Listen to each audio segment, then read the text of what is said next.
So on this week's episode of Be More Super, the podcast, we've got another great guest for you. It's an actor from across the pond.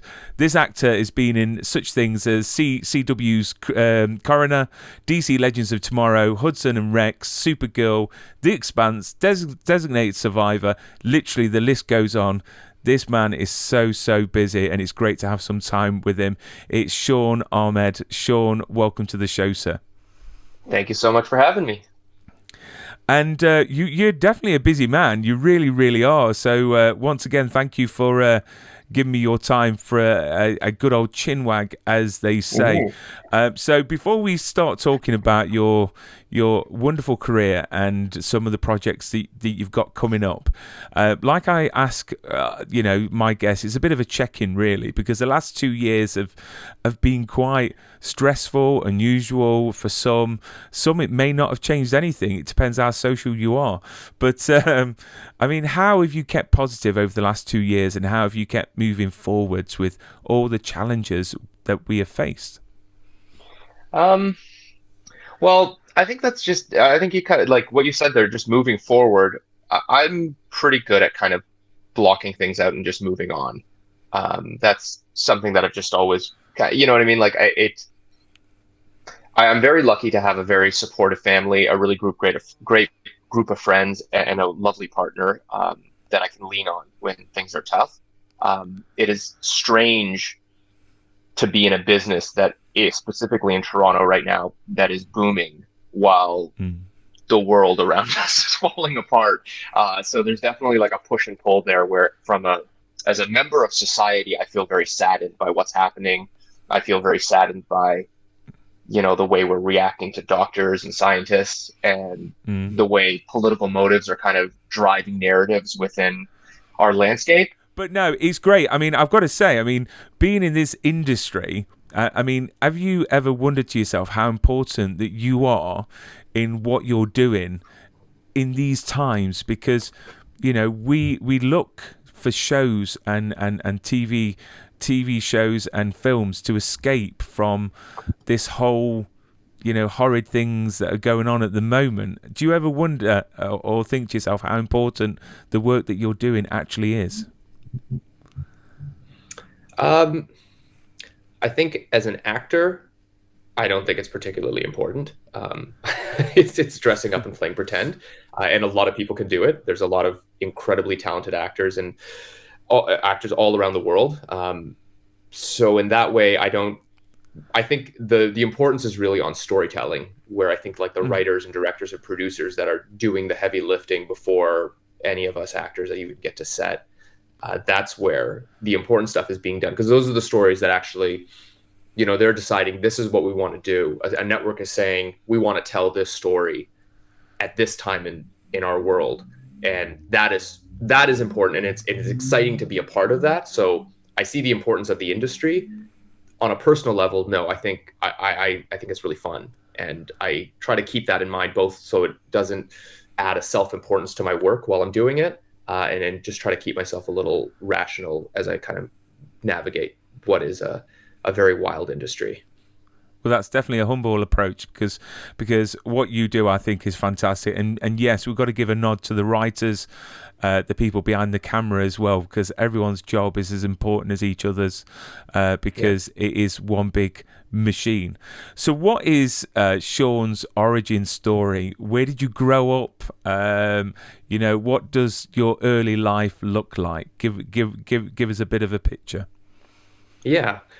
So I grew up in Scarborough, Ontario, which is a suburb of Toronto. I was, I say to everyone that I think I came from the most multicultural place in the world, because I don't think a lot of people would debate that Canada is probably the most multicultural country. I don't think a lot of people within Canada would debate whether or not Toronto is the most multicultural city. In Scarborough, within Toronto, no one's going to debate that Scarborough is not the most multicultural place. So it was a real melting pot. And I think that's given me a view of the world that is a lot different than when I started going out beyond, like once I became an adult and went out, I realized, it's very different to grow up being bombarded by multiple cultures all the time. And within that time, as a kid, I started to really love doing plays. I really I just loved taking drama in school, and that was really all it was. And I didn't really think of it as much of a career. I always thought of it more as this, me being good at this is probably going to help me one day if I want to be a lawyer, or if I want to, at the time I had more business aspirations. So I thought this is really going to help me kind of in that world. And then right before I went to high school, one of my old teachers had approached me and she said, which school are you going to? And in Toronto, you go to the school that's closest to you, but you can apply to go out further. And she said, there's an art school. It's a little further away, but I really think you should apply. And I think you should go there. And the school is called Wexford School for the Arts. It's very much like Fame. You audition to get into the school. You are expected to sing, dance, and act while you're there, and you do a big musical every year. So I got in and I started working there. And even there, to be quite honest, I didn't really see it as a viable career. It was just something really fun that I was doing. But I was lucky enough while I was there, I had gotten an agent. So I was auditioning for bit roles in commercials and in TV shows in Toronto. And then I got out of, and then as I was graduating school, I decided, I'm going to go do economics at the University of Toronto. So that's what I pursued. And just kind of by happenstance, my agent at the time just said, why don't you stay on my roster and I'll submit you for commercials. And if you book something, that's a really good chunk of change you can make as a student. This could be really good for you. And I thought that's a great idea. I love the idea of having more money as a student. So I took her up on it. And only about a year after my first year, I landed a role in a movie called Flight 93 that A&E produced, which was one of the first 9/11 films, docudramas that they had made. You can probably guess what kind of role I had. So it wasn't exactly like a dream role or anything like that.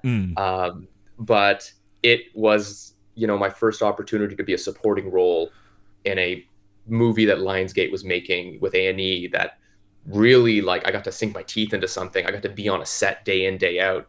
And I flew out west to go shoot it as well. And I remember on the way back just thinking, okay, this is pretty cool. And I got to figure out a way to make this work. I was kind of, because I said I was already my first year through university, and I thought I should finish my degree. I should have that as a thing. And I was lucky to be in Toronto, so I could continue to audition. And I started working in sketch comedy groups and things like that, just to kind of stay active in the industry and get to know people and make connections and do the things that I figured I would be doing if I'd gone to theater school, but, on my own. When I graduated from school, I thought I really want to do classical theater. I really wanted to get that training. So I went out to, there's this company in Lenox, Massachusetts, in the States called Shakespeare and Company. And it's run by Tina Packer, and Kristen Linklater founded it way back when. And they have a really robust training program. And I kind of did a crash course in classical theater. It was 6 days a week, 14 hours a day for 6 weeks straight. And by the time I left, I kind of just had all the tools I needed. I just had to put them in place. So I just kept kind of working on my own, working with my friends. And then I fortunately, very, very fortunately, started to work within theater and get a lot of real world experience the way I wanted. And then the film stuff started to come along, and yeah, that's kind of, and now I'm here. So, I mean, when you mentioned earlier on that you did quite a few musicals, have you got a favorite musical that you did during that time? Favorite musical. The first musical I did was Anne of Green Gables, and that was a lot of fun. I think maybe because it was my first, it was just really, I was in the chorus and I danced in the background. Like that's, I didn't have a role in it. So when I was in high school, I never actually was a lead in any of our shows or had a role in any of our shows. I was usually delegated to singing and dancing in the background. But I was happy with that because it was fun and I liked doing it. I had a lot of really great friends there. But I think my favorite was The Music Man. That was because there was a few things that happened. One, the music's great, the story's great, and also there's so many pop cultural references that are pulled. And in our, when I was doing The Music Man, it was, we're doing Trouble, and the whole well, you got trouble, my friend. That's right, I say trouble right here in River City. And I'm watching them rehearse, and I'm in the background. I'm watching the guy do it. And I'm like, holy shit, this is monorail from The Simpsons. And then I'm like putting it together and I'm like, oh, this is where they got it from. This is incredible. And that's when I kind of started to like blow my mind. I was like, oh my God, all these references and all these shows that I'm digesting and loving are all pulled from a lot of these like classical musicals. So that was a really cool experience. And of course, it's rocking it now in Broadway with the wonderful Hugh Jackman. That is in The Music Man That's right. at the moment. And then you say that you went to university and you did, was it economics that you did at university? Is what I find odd is that quite a lot, I would probably say 90% of my guests, they were studying at university for something that's not even related Brian, you're to. cutting out. Oh, sorry. I missed Can you hear me of now? that. Oh, I sorry. can hear you now, yeah. Yeah, so what I find really unusual is that the majority of my guests, went to university to study something completely not related to this profession, and I didn't know if that's the normal thing, because over here in the UK, people would study performing arts. They would then go on to university to do a performing arts degree. I mean, is that something available in the States or Canada? Or is it a case of going down the route of studying and then doing extra things to become, more involved with the arts? There are definitely some really phenomenal theater programs all across Canada and America, for sure. I think there were probably two main factors at play. One is I didn't quite know how to convince my parents that this was a good, because going to university was not a decision that I got to make alone individually. It's something me and my family got to make, and I got to have a huge say, but it wasn't something I just got to say, I'm going to do this, goodbye. And there was probably, I didn't even really approach the subject, but there would probably have been no way to convince them that, spending whatever education fund they had saved for me would be best applied in a theater way. And definitely, I would say, in comparison to at least what I understand of the system in England, there's a lot more respect towards training there, I think, than here. But that's not to say that there aren't incredible programs here. No. And then the other thing was, I wasn't certain of it because there weren't a lot of people that looked like me doing the types of things that I would want to be doing on television or in theater at the time. There were definitely instances of South Asians being on camera and South Asians being on stages, but they weren't playing the types of roles that I felt were things that I connected with. They were often very stereotypical, and it just didn't feel like viable for so long. And it still sometimes doesn't. Recently, obviously, there's been a huge shift where I'm now auditioning for stuff that I never would have auditioned for before, and the types of roles I'm getting. But yeah, it just didn't seem like a viable thing at the time. It just didn't make sense. I mean, when you talk about obviously the roles of you starting out, I mean, now the diversity and inclusion within the industry has changed massively. I mean, did that ever worry you when starting out of being typecast, for your ethnic background? Because, now it's wonderful to see that that's, well, majority not the case. I presume there is still that in place, but did it worry you starting out, and how different is it now? Yeah, I'd say starting out, it was twofold. I knew it wasn't the way it needed to be at the time. I knew if the system and the business didn't change at all, I wouldn't have the type of career I wanted. But I was also deeply motivated to be a part of the change. I thought there was something very special about being, first through the gates of playing just a lawyer, not Indian lawyer with an accent, not, whatever, an Arab lawyer, but like just a lawyer. He's just a lawyer delivering his lines. And I thought that would be really cool to be a part of that change in a small way. So there was a challenge aspect too. I'm very competitive. So there was definitely a sense for me to be like, why can't we switch it up? I remember there's a director who runs, I believe it's called Tarot Arts in London. He directs at the National. His name's Jatinder Verma. And he did a talk in Toronto. And he was saying, and this would have been in 2010. So I'm about like 3-4 years into taking myself seriously as an actor. And he said, he was saying that in the 70s and 80s, when he was doing Shakespeare in London, with South Asians, they would get beat up after the shows. And he said the people would say to them that beat them up, said, "You can do your own plays, but you can't do him. William's ours." And they got like the shit kicked out of them for doing Much Ado About Nothing. Like, that's crazy, right? Wow. And then they would show up battered and bruised and do the play the next day. And that, I remember talking to him after, and I said, well, I don't get beat up for doing plays. Like, that's not my fight anymore. So I don't have this like obstacle to overcome where I'm physically being threatened to do a play. It's very different now. I said, what is my generation's challenge? And he said, very simply, he said, it's just to normalize it. He's like, just go play as many normal, regular people as possible. Like, normalize the hell out of it. And he's like, that's what you guys can do. And that really just resonated with me.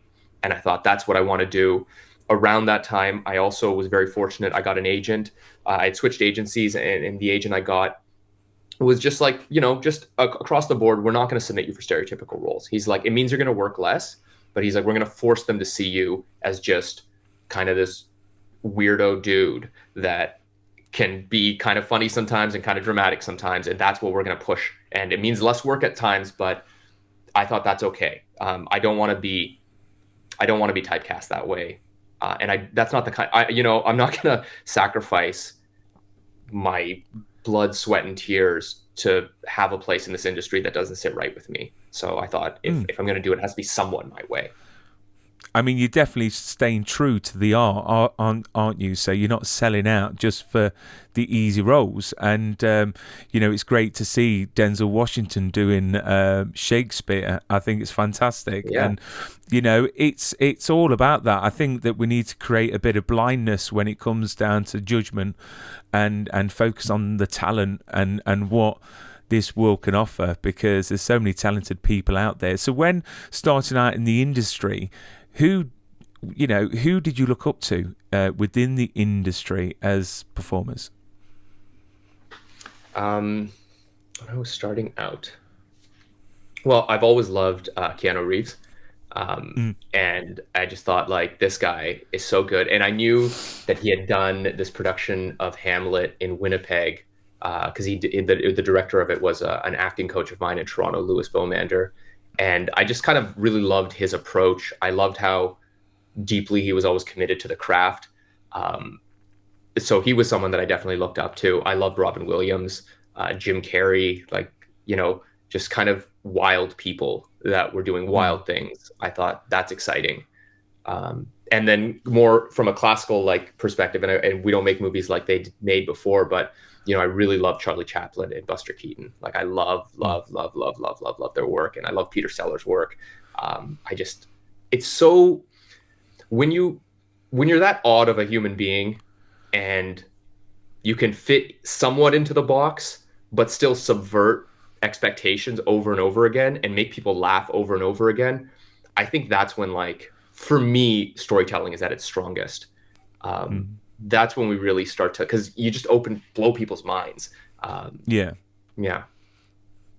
I mean, again, you've named some fantastic actors, and Robin Williams for a start. I mean, he's just such a great comedic actor, but he's such an amazing serious actor as well.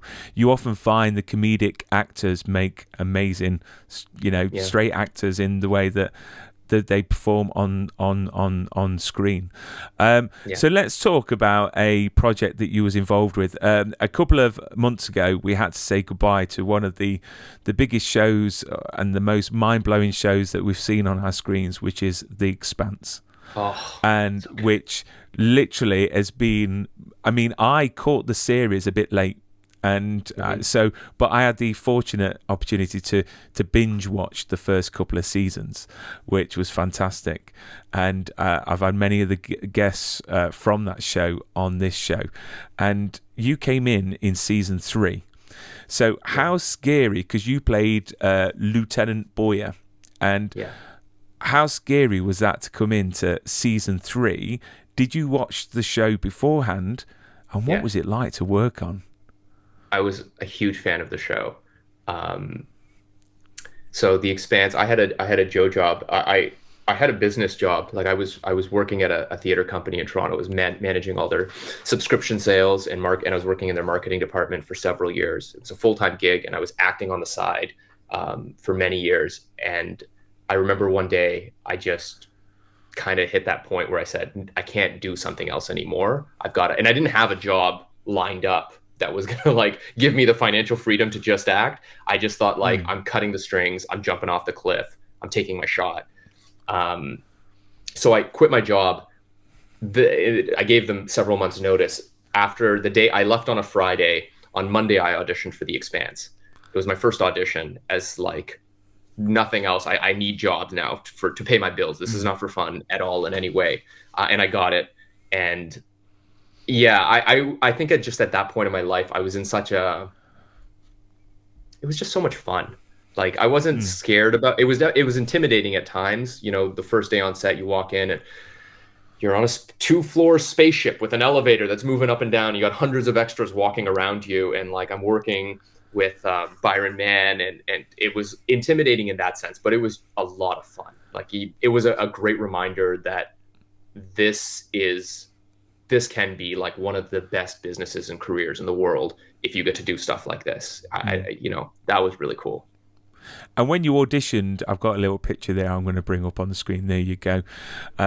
When you auditioned, did you realise that you were going to deliver such a good monologue within the show? Not at all. My audition must have been no more than 4 lines. It was 2 very short scenes. I had 4 lines in the audition. I thought it was a nothing role. I just thought, oh, this would be cool to just be a part of this. I didn't think anything more than that. After I got it, they said, oh, it's going to be a couple of episodes. And I thought, oh, cool, okay. And then when I'd already shot one of the episodes, I think it was the 3rd episode of season 3. Then, I show up in it, I say a couple of lines, I do a couple of things, and that was it. And then a couple of weeks before we went to camera on episode 5, when that monologue happens, I just thought, I read the script and I was like, what is going on? They're trusting me with all this material. Like, did they see the audition? What did they see in there that they think? But the writers were all very generous. And the writer of the episode, I remember, came up to me and said, we really like you. He's like, we wrote something fun for you. So have a good time with it. And it was fantastic. I felt I was very humbled by their trust in me. I mean, how many takes did it take you to shoot that final scene, or was it a case of, they're quite on a tight schedule? Did you have a chance to do it over and over again? Yeah, I remember actually. I think I only did the monologue 3 times. I think it was 3 times. Like I remember we did the rehearsal, and there was we did the scene in the rehearsal. And I think some of the crew kind of went like, oh, shit. Like kind of just like, yeah, you told them. And I thought, okay, I think whatever I'm doing is working. So I'm not going to change a thing. And I'm just going to kind of like stay in my lane right now and just deliver it from this place. And they fortunately gave me coverage first, I think. When you're shooting a show, for those who don't know, you shoot a wide and then you come in for coverage. And normally the person who has the more leading role gets shot first. And but in that situation, they gave it to me, even though I wasn't the most important person in the scene. But, I had a big monologue and they wanted to get that on camera first. And I think I did 3 takes, and I think they gave me 1 more, and they said, why don't you just throw 1 more away and let's just see what happens. And I believe that's the one they used. And do you feel that having something like The Expanse and this monologue, which is a great piece for your show reel, helps for future jobs? Because to be part of such a great show, that I'm still holding out for an announcement for another season, because I know the fans are literally behind it all, and I know the fans saved it from when it got cancelled from Syfy. But it'd be great. I mean, did you keep anything from the set? Did you keep anything from your character, or borrowed? Should I say? No, they don't. That show is shrouded in secrecy. You're not allowed to walk off that set with anything. I didn't get to keep it. Only the memories. I have one grainy picture I took backstage, and that's it. And that's it. But it's all in my head, and I think that's a good thing too. Yeah, and you've got it on screen as well. You can watch it. Yeah. And to your first part of the question, I think it's definitely helped. I think, you know, having a franchise like that under your belt is a good thing. And yeah, I think it's a great, like that scene opened my demo reel for years, because it's such a cool scene. And, you know, I'm in a space outfit, and I think it really, yeah, I have very fond and special memories of working on The Expanse. I mean, reading your resume, I suppose it's like a resume for a normal job. You know, if you've got some great companies on there and great roles that you've had, it does help you. You know, with future projects, and your resume does read amazing. You've been involved in so many great franchises and so many great shows, which I think is fantastic.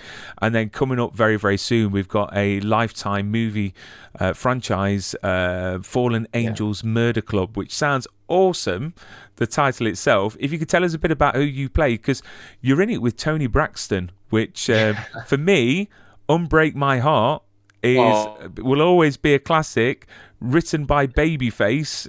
If anyone's interested out there, that was like my upbringing. It really really was. So tell me a bit about the film, who you play, and what the experience was like working on that project. Yeah. So Fallen Angels Murder Club is based off of a book series it's called, the book series is called Fallen Angels Book Club.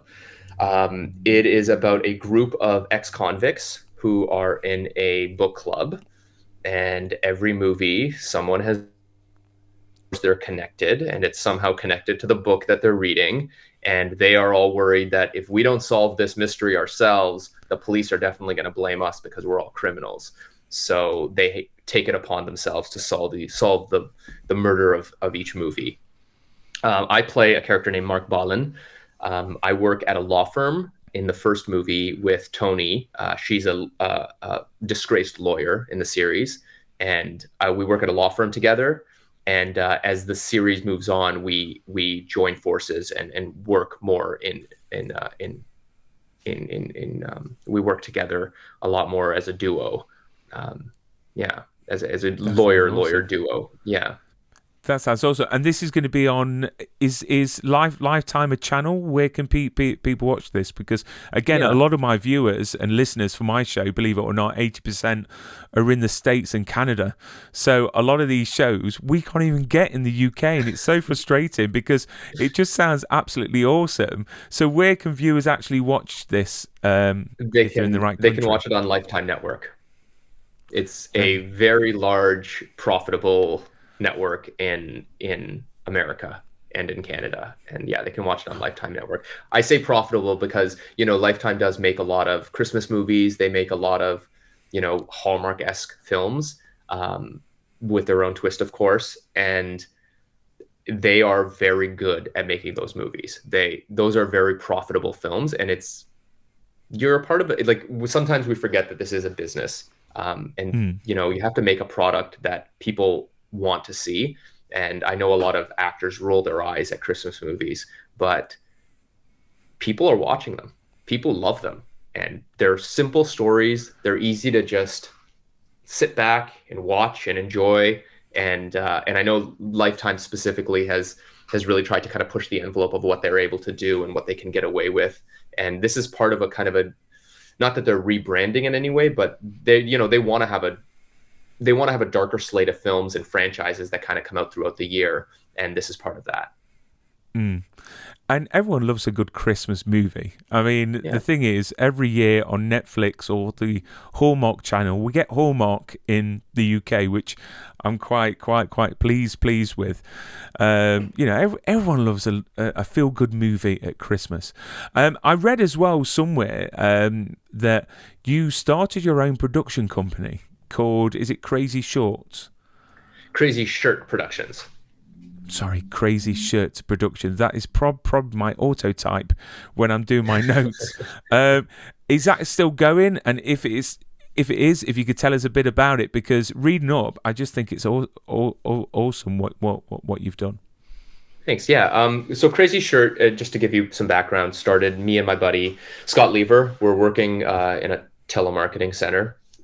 We were out of work actors, probably drinking a little too much. And we didn't have a lot in common, but we both could make each other laugh, and we made a lot of people laugh. And we thought, well, there's something here because we're very different people, but we share a sense of humor. So we thought, let's start writing something.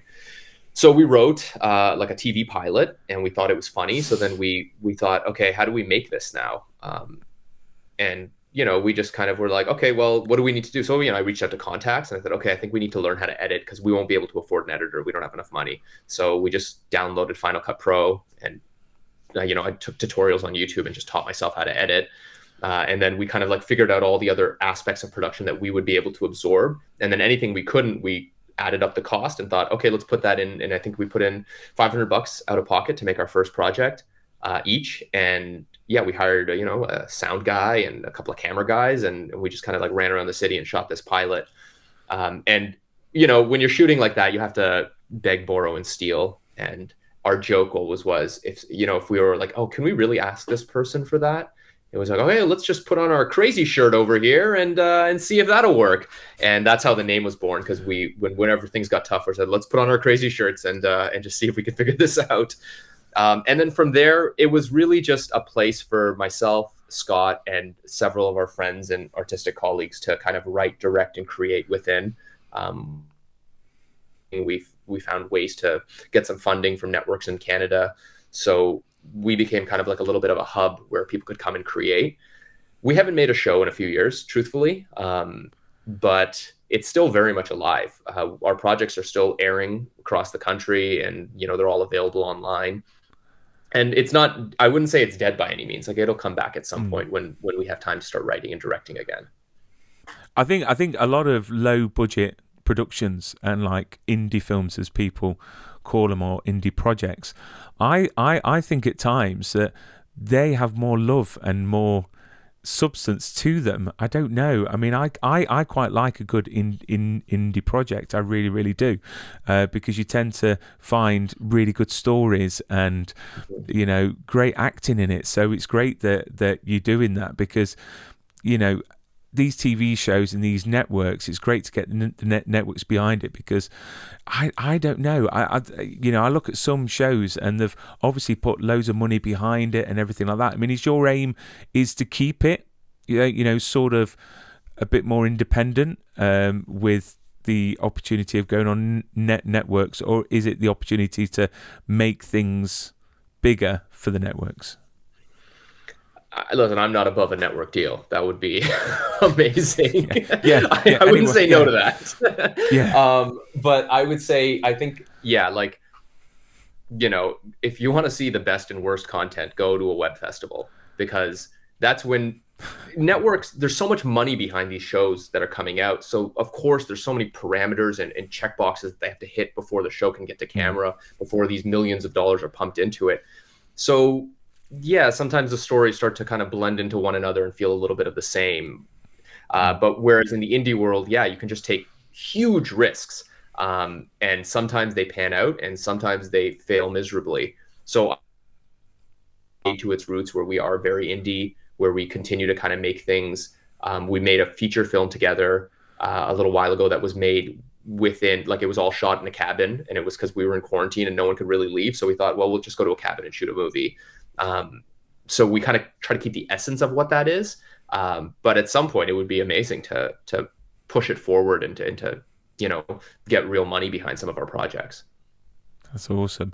And when you're talking about, obviously, you as an actor, which genre are you most comfortable in, or you feel is more you? Is it comedy or is it serious acting? I mean, which genre would you want to do, more of?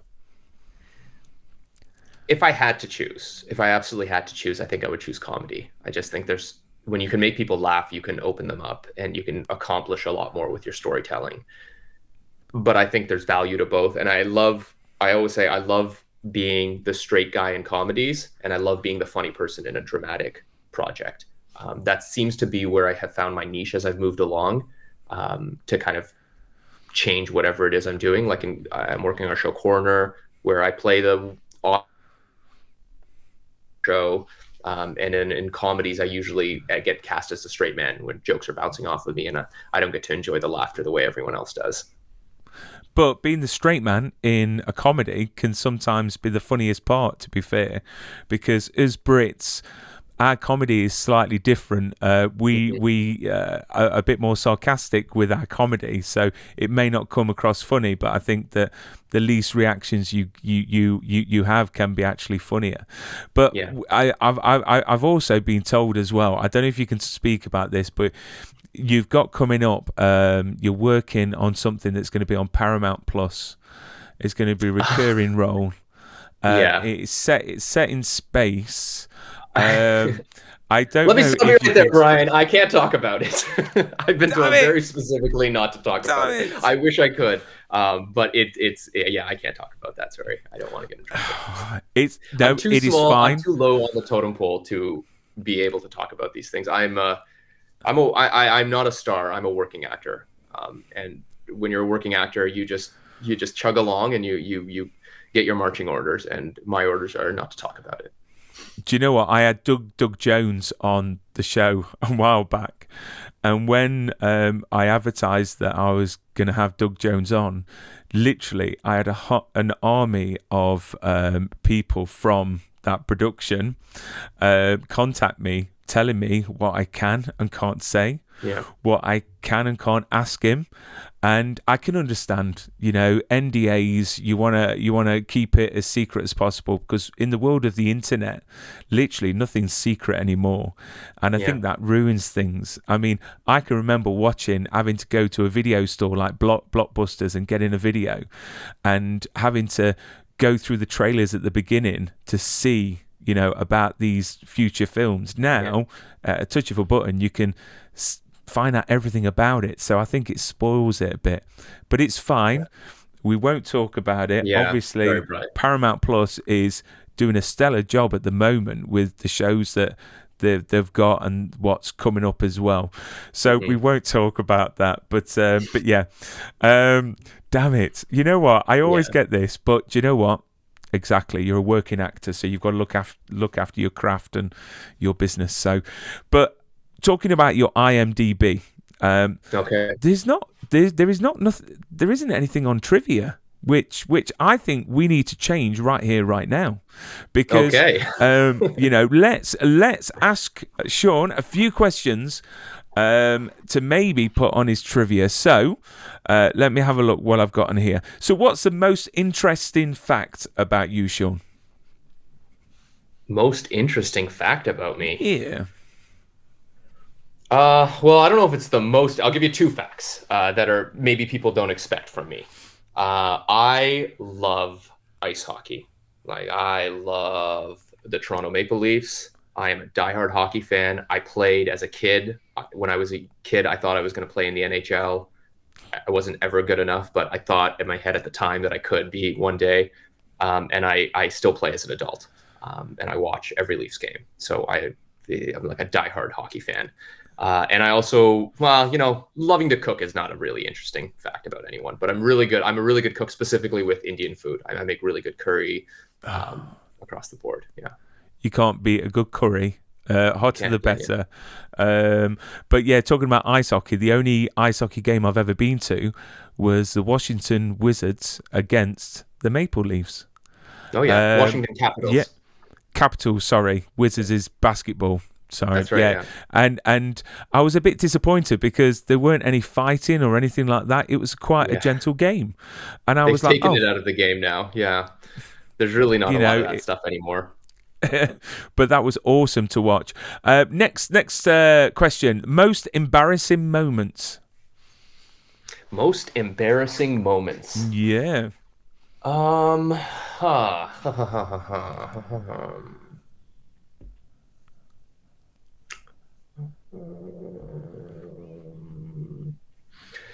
don't know if this is embarrassing. It was at the time. I remember being very embarrassed at the time. When I was in high school, we were hanging out outside of the school, and out of nowhere, someone yelled, "Shawns weird." And everyone ran away from me. And that was like the end of the day. Oh. I was like, okay, everyone ran away. And then the next day, three of my friends, these phenomenal singers, had made a song out of it with like this really beautiful 3-part harmony. At the time, I was very embarrassed because I thought, oh my God, they're singing the song for like half of my classmates, and they're singing, it's called Shawn's Weird. And I was very uncomfortable with the whole situation. And that was very embarrassing at the time. However, now I look back at it as a bit of a, oh right, I've always been a strange person. I've always been a weirdo, and I was just trying to pretend like I was normal back then. But obviously, no one believed me. But that is the coolest thing. I mean, looking back now as an adult, not only did someone shout, you're weird, which technically you're getting the attention, but then you get a song written about you. I mean, how cool is that? Yeah. Obviously the bullies in your school are very creative. Making songs.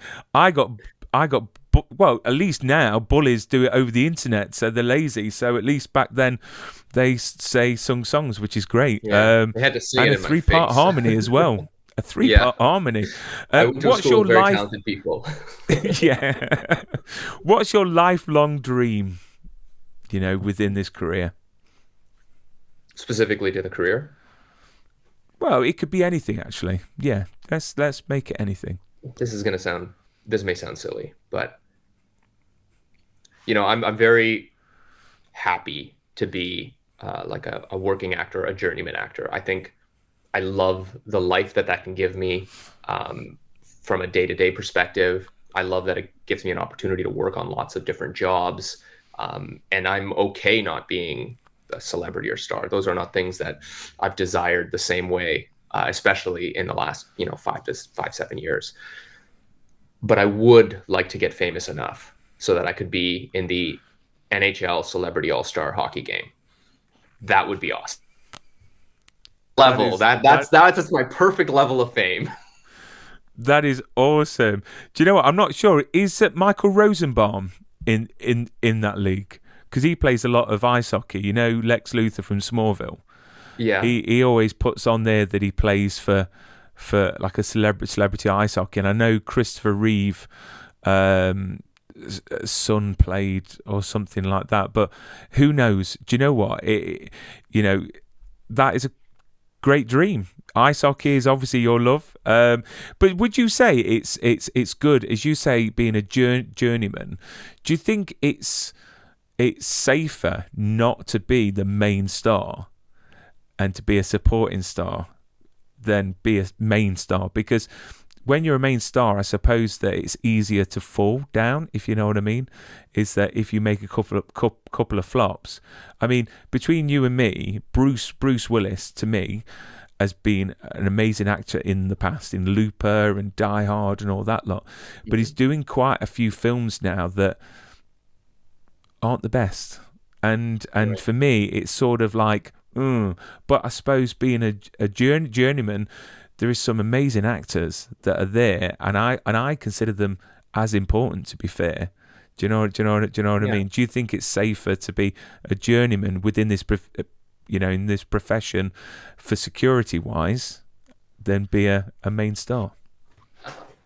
I think both parts can go either way, but I think in the kind of the working actor journeyman kind of world, it's a lot closer to the way I approach things, which is very much from a place of slow and steady.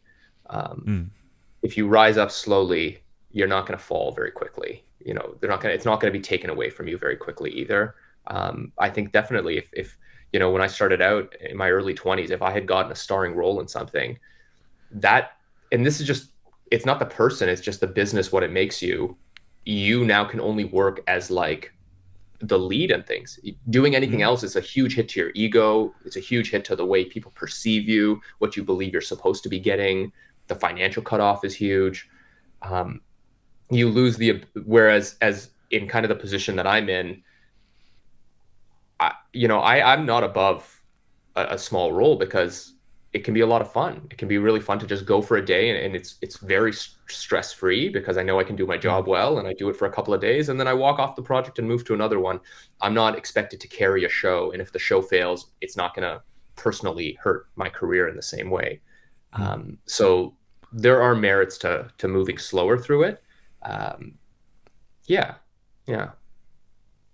And I just had a thought that obviously when you get to the level of fame to play in this celebrity NHL game, are you any good?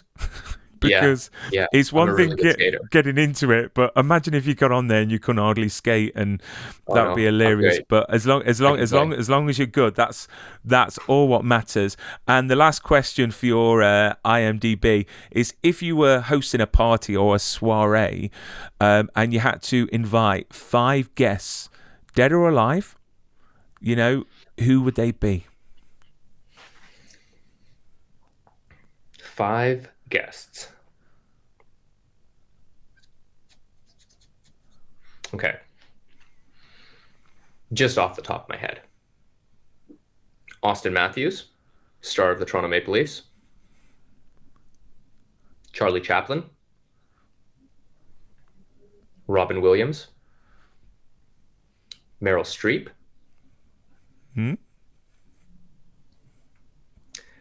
It's like, for the 5th person, I want to say Peter Sellers, but I've read so many things about how he was a huge asshole, so it's really, I feel like he would ruin the party if I invited him to it. Don't you just hate that? Do you know what? Have you ever met anyone, like star-wise, in your jobs that literally, before you met them, they gave completely different impression to you? Do you know what I mean? Like, you thought that they were a diva, or they thought that they were going to be nice, or you thought they wasn't going to be nice, and they were nice. Is there anyone that you've worked with that happened to you?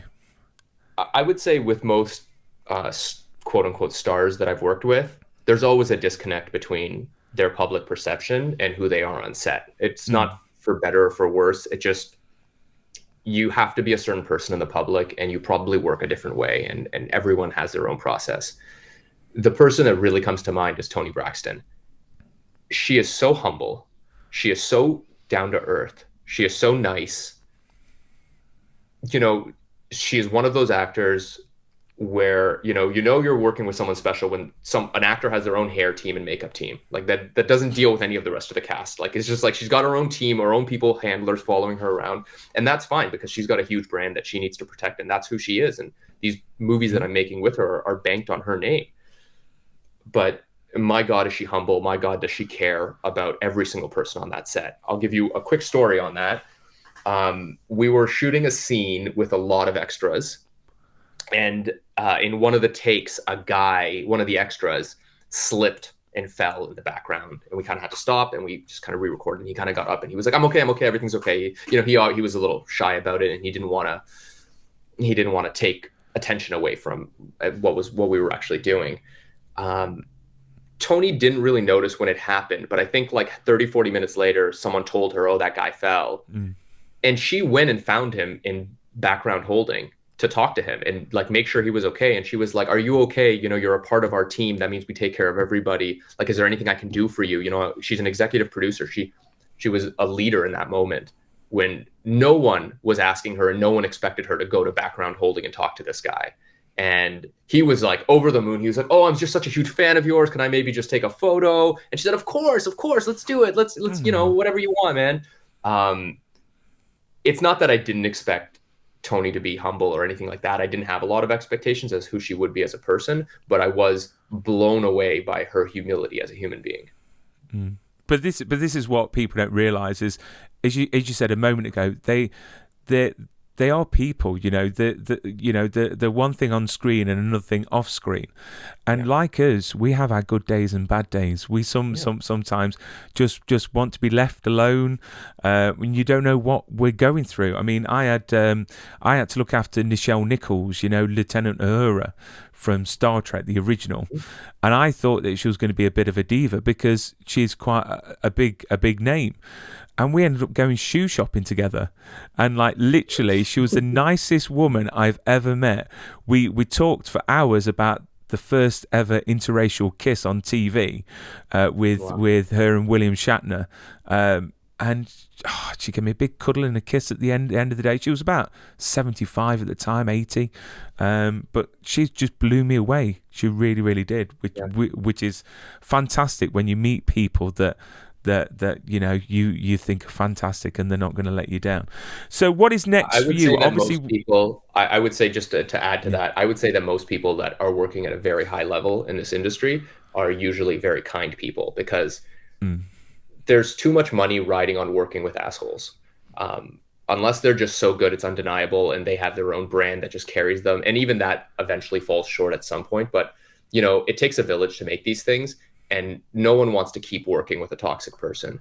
So most of the people that are kind of at the top, quote unquote, and have been there for a long time are the nicest people in the world, because they care, and they care about those around them, and people want to keep working with them, and networks want to keep putting money behind them. The studios want to keep funding their films because they're good people. They make good films or TV shows, and they make everyone around them better. And, from crew to camera department to directors, writers, they want to work with these people.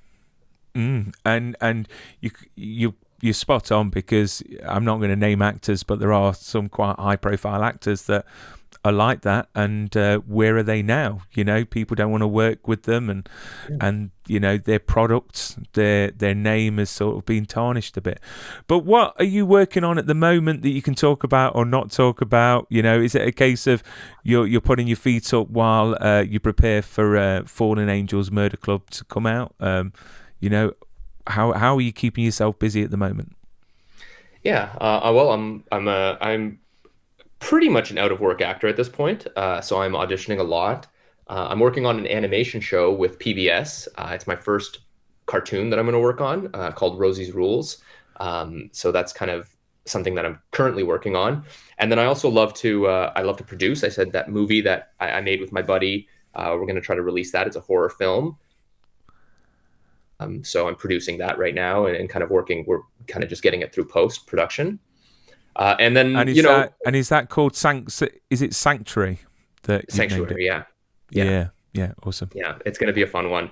And then, other than that, I keep myself busy by kind of trying to engage within my community here, in the film and TV community in Toronto, and stay active in that.